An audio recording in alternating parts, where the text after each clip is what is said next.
그럼 11번 신규 등록 거래에 대한 내용으로 틀린 것은 자, 신규의 경우는 최초 거래를 요청하는 순신규 정말 처음 순신규라는 건 정말 처음을 얘기를 하는 거예요. 순신규랑 기존 거래 고객이긴 한데 이런 통장은 예를 들어 정기예금 통장은 처음 만든다든지 아니면 정기적금 통장은 처음 만든다든지 뭐 이럴 수가 있겠죠. 그렇게 하는 기존 거래 고객이 신규와 순신규로 구분을 한다라는 얘기고요. 그리고 이제 기존 고객의 정보가 변경되었을 때는 수정해서 등록을 하고요. 공동명의 예금일 경우가 참 복잡한데 어찌되었든 공동명의로 예금을 내가 가입을 하겠다라고 하게 되면 예금주 전원을 기재하여야 됩니다. 그래서 이 공동명의 예금은요. 기본적으로 전산원의 대표 1인으로 등록하면 부속 성명란에 공동명의임을 표시하게끔 되어 있고요. 그리고 공동명의 예금주 각자 또는 그 승계인은 예금의 분할 청구를 요구할 수가 없습니다. 무조건 같이 와가지고 예금을 해지를 하든지 예금을 찾든지 이렇게 해야 돼요. 그래서 공동명의는 웬만하면 안 해주는 게 편하다라고 말씀을 드렸었죠. 그래서 각자 또는 그 승계인이 예금의 분할청구 요구할 수 없다가 되는 겁니다. 자, 그럼 12번 보도록 할게요. 다음은 어음 수납 시 유의사항이다. 이에 대한 설명으로 틀린 것은 해서 12번도 그렇고 13번도 그렇고 14번까지 어음 수납에 대한 얘기가 쭉 나옵니다. 그래서 쭉 한번 훑어본 다음에 이제 다시 한번 또 정리를 좀 하도록 할게요. 자, 먼저 어음 수납 시 유의사항이에요. 일단 어음은 배서가 연속 뒤에 이제 내가 누구에게 주기로 했으면 누구를 주기로 이런 것들이 연속이 되어야 되겠죠.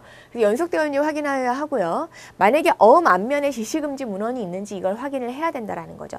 혹시나 그런 말이 있는데 그런 지시금지 문헌이 있는 어음이 뒷면에 배서 양도되었을 경우에는 수납할 수가 없겠죠. 뭔 소리냐. 예를 들어서 S라는 회사가 있어요.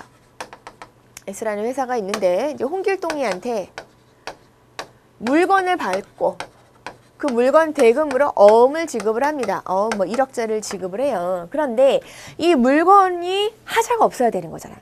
하자가 없어야 이 어음 1억을 지급을 할 텐데 하자가 있게 되면 홍길동한테 너 왜 이런 물건을 줬어? 라고 얘기를 해야 하는데 홍길동이가 이 어음을 받아가지고 딴 사람한테 줘버리면 예를 들어서 A라는 사람한테 줘버리게 되면 그러면 S라는 회사가 A한테 가가지고 왜 이런 물건을 줬어? 라고 얘기할 수가 없겠죠. 그렇기 때문에 이런 경우에는 이 어음에다가 지시금지 누구한테도 주지 마시오 라는 문헌을 넣는 겁니다. 이런 문헌을 넣었는데 홍길동이가 A한테 줘버렸어요. 그죠? 그게 바로 뒷면에 배서 양도되었다라는 얘기죠. 이렇게 될 경우에는 수납할 수가 없다라는 얘기죠. 네, 여기까지는 맞죠? 자, 그 다음에 장당 발행 한도를 초과할 경우 더 이상의 수납은 불가능하다.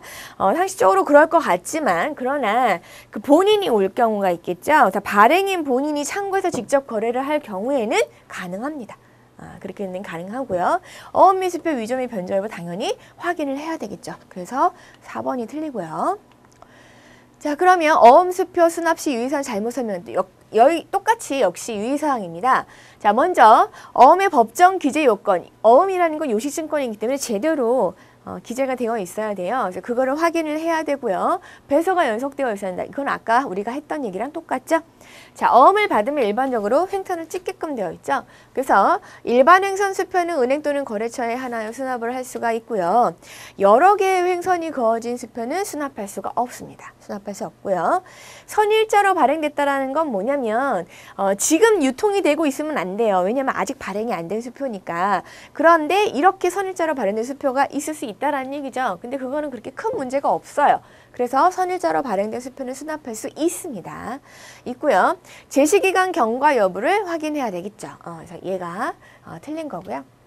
자, 그러면 어음 수납 시 수납이 가능한 것은 몇 개인가 라고 했습니다. 자, 아까 일반 횡선 수표 여러 개의 횡선 수표는 수납할 수 없다라고 얘기를 했죠. 자, 일반 횡선 수표는 되겠죠. 발행인 기준으로 1년이 경과하면 안 됩니다. 국고수표는. 그리고 우편한 증서는 6개월이 경과하면 안 되죠. 선일자 발행수표는 역시 수납이 가능하다라고 말씀을 드렸어요. 그러니까 몇 개입니까? 2개가 되겠죠. 2개가 된다라는 얘기입니다. 그래서 앞부분에 다시 한번 정리를 하면 자, 12번으로 돌아갈게요. 자, 보면 자, 일단 배서가 연속이 되어야 한다라는 게 첫 번째. 그죠? 그 다음에 지시금지 문헌이 있으면 배서 양도되어 있을 경우에는 그죠? 그래서 일단 배서가 연속이 돼야 되고요. 만약 지시금지 문헌이 있으면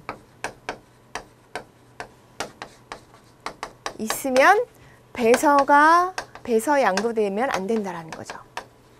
그럼 수납할 수 없게 되는 거고요. 그 다음에 당연히 위변조 여부 확인해야 되겠죠? 이거 확인을 해야 되고요.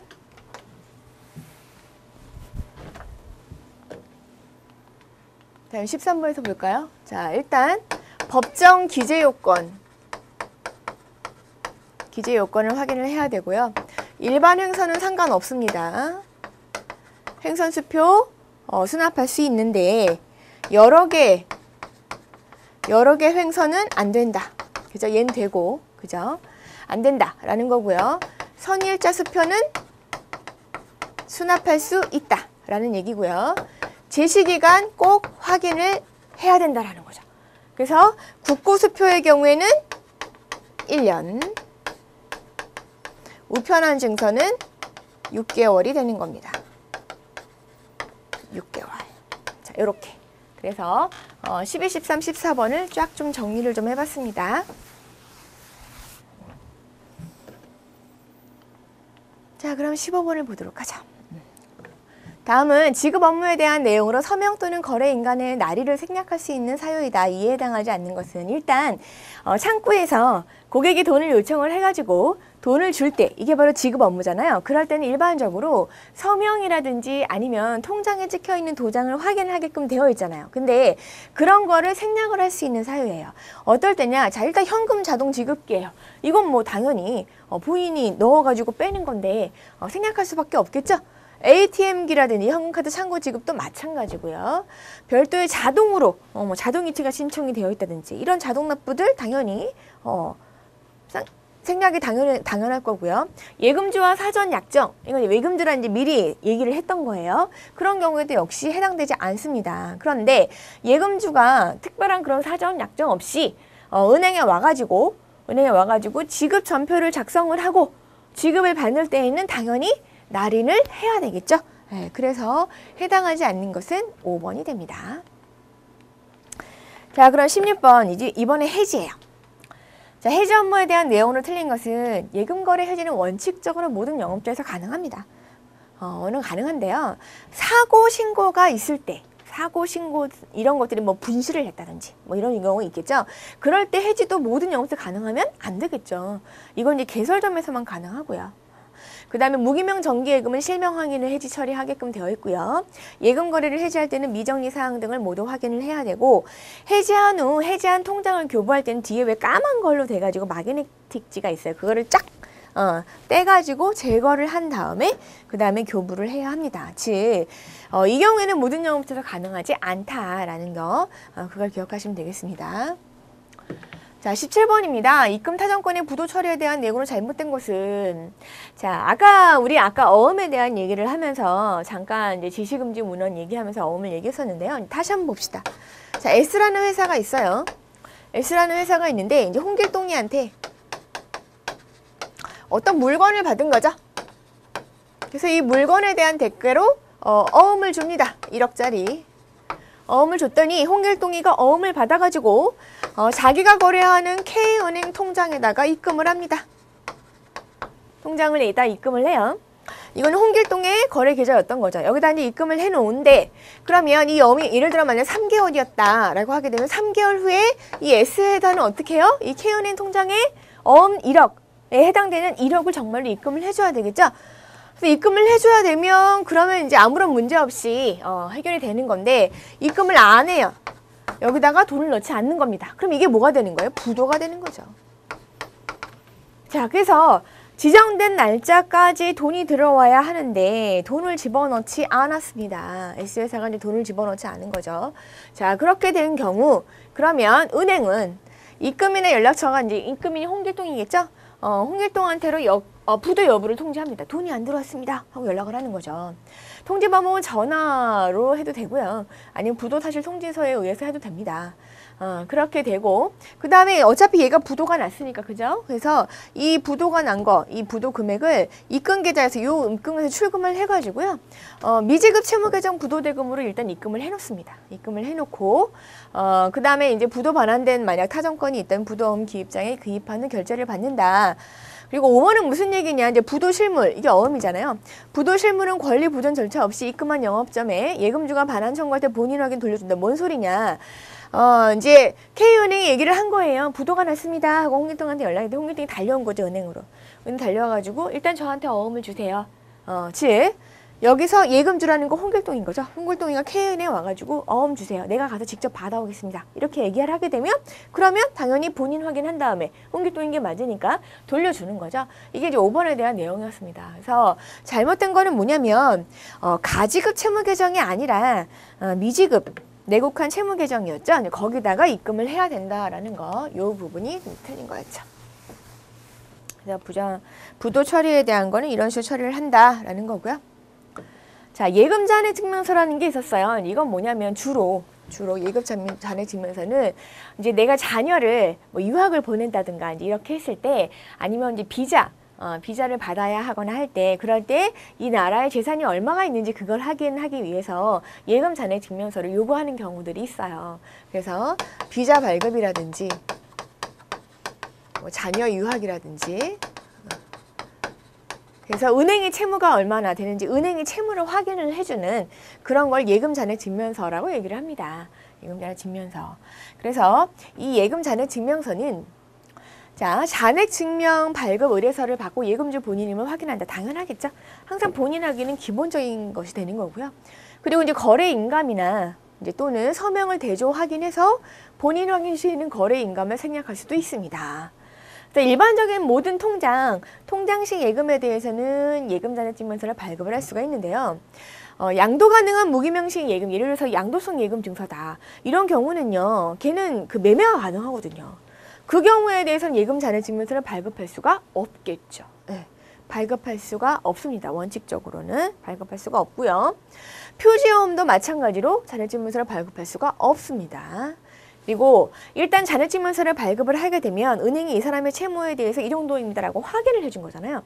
발급하고 난 다음에는 입금이 됐든 출금이 됐든 거래를 할 수가 없습니다. 즉 이렇게 잔액 증명서 발행한 경우에는 발행 당일에 잔액 및 예금 관련 표시 내용의 변경을 가져오는 추가 거래는 할 수 없다라는 얘기죠. 여기서 틀린 부분은 바로 얘가 되겠죠. 그래서 CD가 됐건 표지어음이 됐건 그 경우에는 예금 잔액 증명서를 발급할 수가 없다. 그리고 설사 발급을 한다라고 해도 이거는 은행이 채무를 증명하지 않는 이런 식의 이제 문구를 작성을 하게끔 되어 있죠. 기본적으로 안 된다라고 이제 여러분 기억하시면 되겠습니다. 자, 그다음에 질권 설정이에요. 예금 질권 설정인데요. 이건 뭐냐? A라는 사람이 B라는 사람한테 돈을 빌렸어요. 얼마를 빌렸냐면 돈을 빌려준 거죠. 뭐 예를 들어서 한 2억이라고 할까요? 2억 정도를 빌렸어요. 그러면 이 기간 1년 동안 쓰기로 한 거예요. 그러면 이제 1년이 지나면 A가 B한테 갚아야 하는데 돈이 크니까 B가 불안한 거예요. 그래서 야, 너 혹시 2억에 대해서 뭐 담보로 나한테 뭐 줄 것이 있느냐? 네가 이제 갚을 거라는 걸 어떻게 증명을 해줄래? 라고 얘기를 했더니 A가 자기는 S은행에 정기예금으로 3억짜리가 가입되어 있다라고 얘기를 하는 겁니다. 만기가 뭐 한 6개월이나 뭐 한 7개월 남았다라고 얘기를 해요. 그래서 이 돈을 충분히 갚을 수 있으니 걱정하지 말아라 라고 얘기를 하는 거죠. 그러니까 B가 그러면 이 정기여금에 대해서 내가 좀 설정을 해도 되겠느냐? 그게 바로 질권 설정이에요. 우리가 이제 일반적으로 부동산에 대해서 얘기하는 부동산을 설정한다든가 하는 건 저당권 설정이라고 얘기를 하잖아요. 근데 이제 이런 예금이라든가 이런 경우에는 질권 설정이라고 얘기를 합니다. 그래서 요거에 대해서 그러면 내가 질권 설정을 해도 되겠느냐?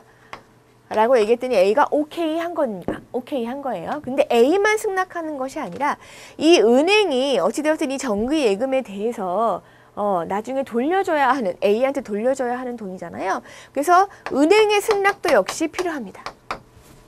그래서 S은행이 승낙을 하게 되면 B는 A가 갖고 있는 정기예금 3억에 대해서 질권 설정을 할 수 있게 되는 거죠. 그래서 이제 기간이 되면 이제 거기에 맞춰가지고 이제 뭐 A가 갚던지 아니면 이걸로 가름을 하든지 뭐 이런 식으로 되겠죠. 이런 걸 이제 질권 설정이라고 얘기를 하는데, 자, 그러면 내용을 좀 보도록 할게요. 이제 거리가 먼 것은 하고 했습니다. 자, 1번 예금 질권 설정은 법령에서 금지하는 경우 외에는 은행의 승낙으로 가능하며 일단 은행의 승낙을 해야 된다라고 말씀드렸죠. 설정 효력은 설정 당시 예금 원금에 국한된다라고 하는데 원금이 아니라 어쨌든 정기예금이니까 시간이 지나면 이 3억에 대한 이자도 받겠죠. 이자까지 포함입니다. 원금이 아니라 이자 포함. 그래서 이 내용은 틀렸습니다. 1번이 틀렸다는 얘기는 나머지 부분은 다 맞는 내용이라는 얘기죠. 그래서 맞는 부분을 한번 확인할게요. 자, 질권자는 설정된 예금을 인도할 것을 청구할 수 있는 권리를 갖는다. 얘가 이제 질권자인 거죠. 그래서 청구할 수 있는 권리를 갖게 되고요. 질권자는 당행이 질권자인 경우와 제3자가 질권자인 경우로 나누어진다. 뭔 소리냐면 당연히 B라는 사람이 질권자가 되면은 이거는 제3자가 질권자인 경우잖아요. 그런데 때로는 A가 굳이 B한테 빌리지 않고 자기가 정기예금 3억이 있는데 만기까지 시간이 있는 거예요. 그래서 그거를 깨기가 아까운 거죠. 그러면 이제 은행에 가가지고 이 예금을 담보로 내가 뭐 2억을 빌리겠다 이렇게 얘기할 수가 있겠죠. 그러면 S은행 자체가 질권자가 될 수가 있어요. 그래서 이렇게 당연히 질권자인 경우와 제3자가 질권자인 경우로 나눠지게 되고요.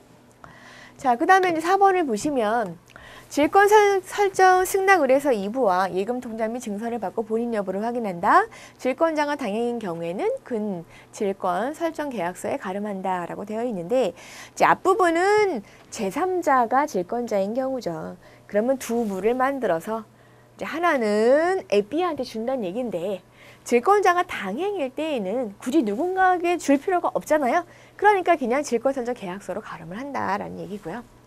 그 다음에 5번 은행의 승낙이 꼭 필요하다라고 말씀을 드렸었죠. 그래서 은행의 승낙을 받지 않으면 질권자는 은행 또는 제3자의 주장에 대항할 수 없으며 은행은 사고 신고의 유무, 승낙 의뢰서에 날인된 인감이 거래 인감과 일치하는지 여부, 이미 질권이 설정되었는지 여부, 예금주에 대한 대출 채권이 있을 때에는 당해 채권 부전이 이상이 있는지 여부를 확인한 후에 승낙을 하게끔 되어 있습니다.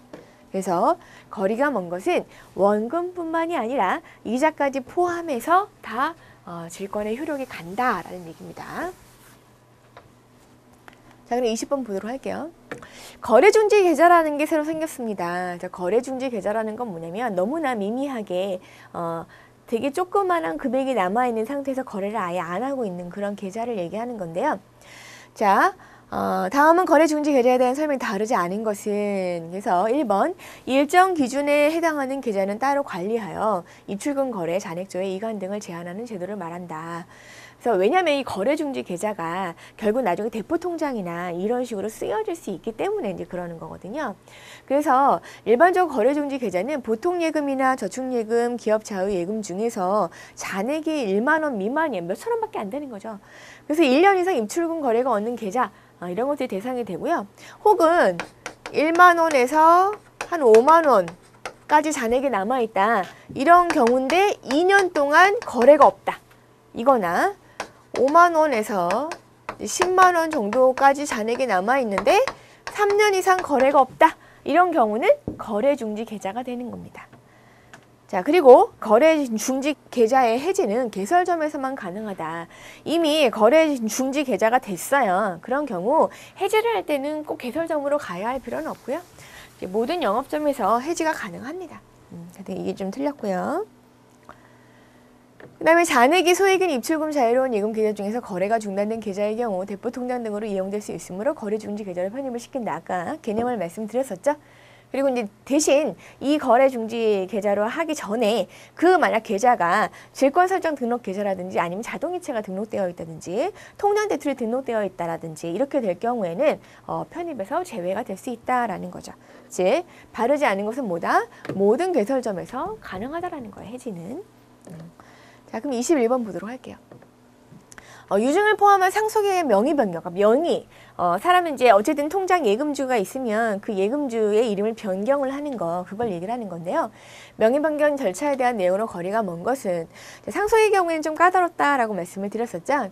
그래서 1번, 일단은 그러니까 돌아가셨다라는 걸 알게 되면 지급정지를 합니다. 그래서 지급정지 등록을 해서 상속을 마칠 때까지 지급 또는 명의 변경 일단은 금지를 하죠.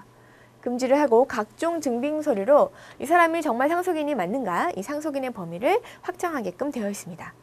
그리고 혹시 상속 포기나 한정 승인, 유류분 청구가 있는지 확인하며 상속인 전원의 서명 또는 날인을 받는 것이 원칙입니다. 그래서 뭐 상속 포기라는 부분은 어떤 부분이냐면 이제 너무 부채가 많아서 내가 자산으로 받는 것 자체도 포기하는 것, 이걸 상속 포기라고 하고요. 한정 승인은 내가 받은 재산 범위 내에서 부채를 책임지겠다라는 게 한정 승인이고요.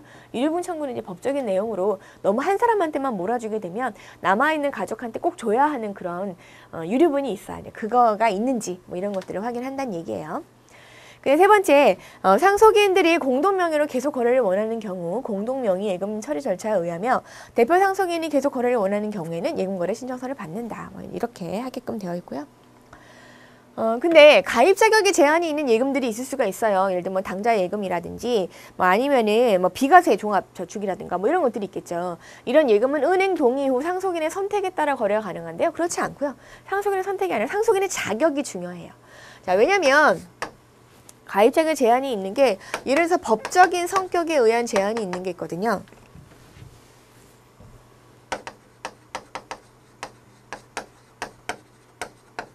이건 뭐냐면 뭐 당좌 예금이라든지 아니면 뭐 개인 당좌가 됐던지 뭐 이런 것들을 얘기하겠죠. 가계 당좌. 그래서 그 대상자의 신용이라든가 이런 부분이 좀 문제가 되는 경우를 얘기를 하고요. 그 다음에 가입 자격.